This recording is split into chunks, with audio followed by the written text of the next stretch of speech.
ये बीज, उनसे निकलती हैं मुख्य फसलें जिनसे हमारा खाना बनता है, और कुछ लोगों के लिए बहुत सारा पैसा। सही समझे, बीज बेचने वाली कृषि कंपनियों की बात कर रहा हूं। सिर्फ बीज नहीं, उनके लिए केमिकल्स भी। दुनिया के आधे कमर्शियल बीजों पर चुनिंदा कंपनियों का कब्जा है। खाद्य सुरक्षा के लिए सरकारें सीड वॉल्ट बना रही हैं। अरबपति लाखों करोड़ों की रकम झोंक रहे हैं और पारंपरिक किसान पुरखों से विरासत में मिले बीजों की तमाम किस्में बचाने की कोशिशों में लगे हैं। आखिर बड़ी कंपनियों ने हमारे बीजों पर नियंत्रण कैसे कर लिया? हजारों साल से किसान पूरी आजादी से बीजों को पैदा करते, संभालते और बांटते आए हैं, लेकिन खेती के तौर तरीके तेजी से बदले। 20वीं सदी में किसानों को नई मशीनें, रसायन और लैबों में तैयार बीज मिले। फिर बड़ी कंपनियां उतर आईं। आज बाजार पर उनका राज है।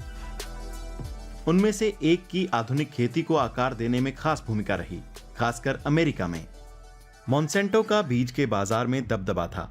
अब जर्मन बहुराष्ट्रीय कंपनी बायर उसकी मालिक है। उन्होंने बीजों को संपत्ति में बदल दिया और किसानों को बेचारे ग्राहकों में। उन्होंने ये कैसे किया, ये जानने के लिए उनका इतिहास जानना जरूरी है।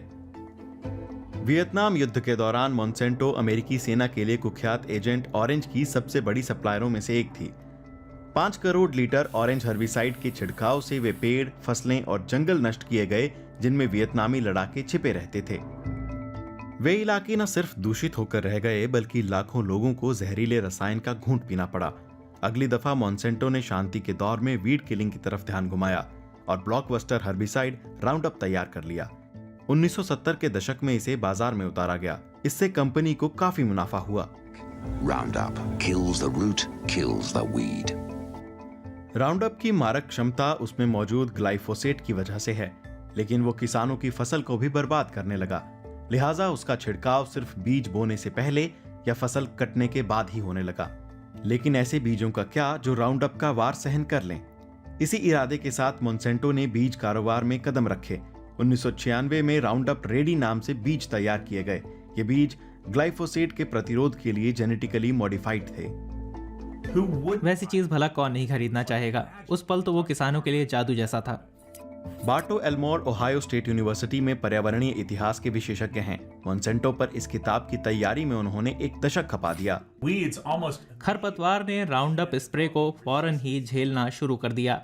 उसका कुछ बिगड़ा नहीं। इस जेनेटिकली इंजीनियर्ड सीड सिस्टम में आपका जरूरत से ज्यादा इस्तेमाल हुआ केमिकल भी आ गया। बीज कंपनियों के लिए तो इसमें बड़ा मुनाफा है। मोंसेंटो ने कुछ ऐसा कर डाला जिससे खेती हमेशा के लिए बदल गई। कंपनी ने बीजों की तकनीक को पेटेंट करा दिया, मतलब किसानों को बीजों का इस्तेमाल का तरीका वो बताएगी। इस तरह मोंसेंटो ने ऐसा सिस्टम खड़ा कर दिया जिसकी डोर उसके हाथ में थी। 2008 तक मोंसेंटो ने 50 अंतर्राष्ट्रीय बीज कंपनियां खरीद ली थीं। मोंसेंटो जैसी कंपनियों की बाजार शक्ति बढ़ती ही जा रही थी। आज अमेरिका में 90% मक्का, कपास और सोयाबीन की फसल पेटेंट बीजों से आती है। मोंसेंटो और अब बायर सबसे बड़ी सप्लायर कंपनी है। जेनेटिकली इंजीनियर्ड फसल के बीजों से जुड़ा एक बड़ा दावा ज्यादा पैदावार कर रहा है, लेकिन 2016 में नेशनल एकेडमी ऑफ साइंसेज ने अमेरिका में जीई फसलों के प्रभावों को लेकर 600 पेज का दस्तावेज तैयार किया था। वैज्ञानिकों को ऐसे कोई सबूत नहीं मिले कि जीई फसल की पैदावार ज्यादा होती है। हुआ यह है कि मोंसेंटो के प्रोडक्ट ग्लाइफोसेट का इस्तेमाल बढ़ा है। दुनिया में सबसे ज्यादा इस्तेमाल होने वाला हर्बिसाइड यही है। अमेरिका के ये दो नक्शे दिखाते हैं कि खेती में कितनी मात्रा राउंडअप की डाली जा रही है। जितना रंग गाढ़ा, उतना ज्यादा इस्तेमाल। ग्लाइफोसेट की बढ़ती खपत के साथ गिरावट आ रही है हमारे भोजन की विभिन्नता में। दुनिया में 50,000 से ज्यादा खाने योग्य पौधे हैं, लेकिन हम सिर्फ 15 पर निर्भर हैं। मक्का, गेहूं और चावल पर सबसे ज्यादा जोर है।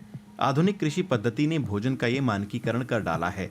बीजों की मालिक ताकतवर कंपनियां ही तय करने लगी हैं कि किसान क्या उगाएं और कैसे, और उसी से हमारा खाना भी तय होता है। वही किस्में उगाने से फसलें भी सूखे और बीमारी की चपेट में आने लगीं। जलवायु संकट से हालात और बिगड़ गए। लेकिन पारंपरिक बीजों की बात अलग है। अगर आप ऐसी चीज चाहते हैं जो रूखी जलवायु को बर्दाश्त कर सके, खासतौर पर जलवायु परिवर्तन के इस दौर में, तो आप हमेशा उन बीजों का रुख कर सकते हैं जो चयन प्रक्रिया से बाहर हैं। डेमारिस ओडेनी अर्धशुष्क ट्रॉपिक इलाकों के इंटरनेशनल क्रॉप्स रिसर्च इंस्टीट्यूट में प्लांट जेनेटिसिस्ट हैं। The good thing is they're also अच्छी बात यह है कि वे विविध भी होते हैं क्योंकि वे कहीं से भी आने वाले पराग कणों या दूसरी चीजों को एब्जॉर्ब कर लेते हैं। वे बहुत ज्यादा विविध हैं और बहुत टिकाऊ भी। they're very durable. जितने ज्यादा अलग अलग बीज हम बोएंगे उतना ही प्रतिकूल मौसम को सहने की किस्मों को खोज पाने के मौके बनते जाएंगे। मिसाल के लिए दक्षिण पूर्व भारत के एक ही इलाके में वैज्ञानिकों ने एक उपेक्षित फसल प्रजाति की 400 किस्में खोज निकाली। उनमें से 6 पारंपरिक लोकल धान की किस्में थीं जो सूखा, खारी मिट्टी और बाढ़ के तनाव को झेलने की क्षमता रखती हैं। खुशकिस्मती से जब पारंपरिक बीज खेतों में नहीं मिलेंगे तो भी वे हमेशा के लिए गायब नहीं हो जाएंगे। उन्हें इस तरह की जगहों पर रखा गया है। दुनिया भर में 1700 से ज्यादा बीज बैंकों में पारंपरिक बीज सुरक्षित रखे हुए हैं। दुनिया भर के 10 लाख से ज्यादा बीजों के नमूने यहाँ जमा हैं और बहुत ठंडी परमाफ्रोस्ट वाली स्थितियों में रखे ये बीज सदियों तक बचे रहेंगे। ये सिस्टम बैंक की तरह काम करता है। जमाकर्ता सैंपलों के मालिक हैं। नॉर्वे सरकार इस ठिकाने की मालिक है। जैसे ब्राजील के पास यहाँ हजारों बीज जमा हैं। इनमें से कुछ बीज इसीलिए बचाए जा सके क्योंकि आदिवासी समुदाय और उनके पारंपरिक किसानों ने उन्हें बचा कर रखा था। भोजन उगाने का हमारा तरीका पूरी तरह से बदल चुका है। इस सब का फायदा बड़े कॉरपोरेशनों को हुआ है। रसायनों का इस्तेमाल कर किसान अपने बीजों पर मालिकाना हक गंवा बैठे हैं और हम जैसे उपभोक्ता कई स्वादों, खूबियों और पोषक तत्वों से वंचित हैं।